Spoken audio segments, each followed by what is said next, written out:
So one problem that the DCS causes, it's not going to be that easy for you to lay out the robot like we'd hoped.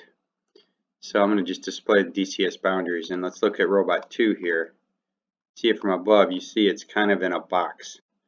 We would like to get the robot laying where the arm is straight, but because of all of these interferences here that are built, I'm not even sure why some of them are there. This front wall one really doesn't need to be here, I don't think, but it is. So it's not going to be easy to get that arm parallel that we'd like it. So you may have to just leave it tilted a bit to do it. Let's just see what we might be able to do to get it there. So probably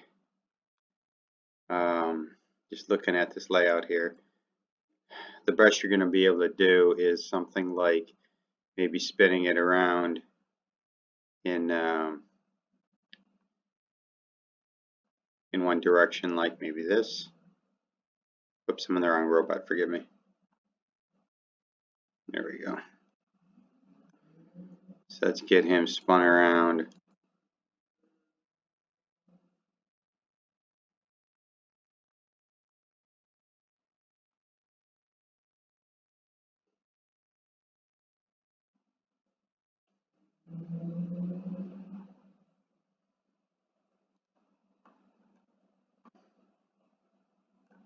See, there's just not that much room.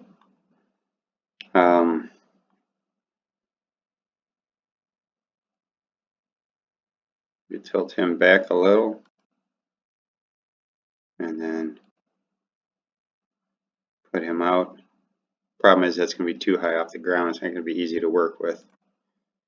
So you're just going to have to try to get it as good as you can. We might be able to go back a little bit here.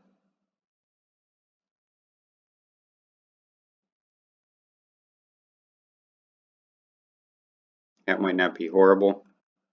So you can see the position. You need to move that in so it doesn't hit any of those boundaries. Now, maybe if you play with it a little bit, you might be able to get it to a little more stretched out if you moved joint 1 over here. Now it's just going to smash into the wall there. There's really not a whole lot you can do. So you're going to just have to probably get it in a position something like you see here, so it's free. Robot 1, you might be able to stick. Yeah, it looks like you can stick straight out. So at least when you're working with this guy over here, you'll be able to do it a little more normal. You'll be able to just do oops. Yeah, I had a DCS there. So shift, reset. Oops, wrong way. Shift, reset. Yeah. Oops. Reset. Joint 3 up. Okay.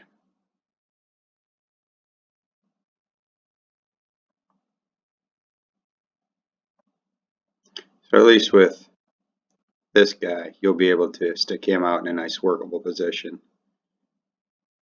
So you can work on him. So robot 1, you can get something like this. Robot 2 is going to be kind of a pain, I think. I don't think there's any real good way to do it because I don't think you'll be able to stick it across the conveyor to a point where you can not hit any of these walls that are built in the way. So that's just one thing to be mindful with your DCS boundaries.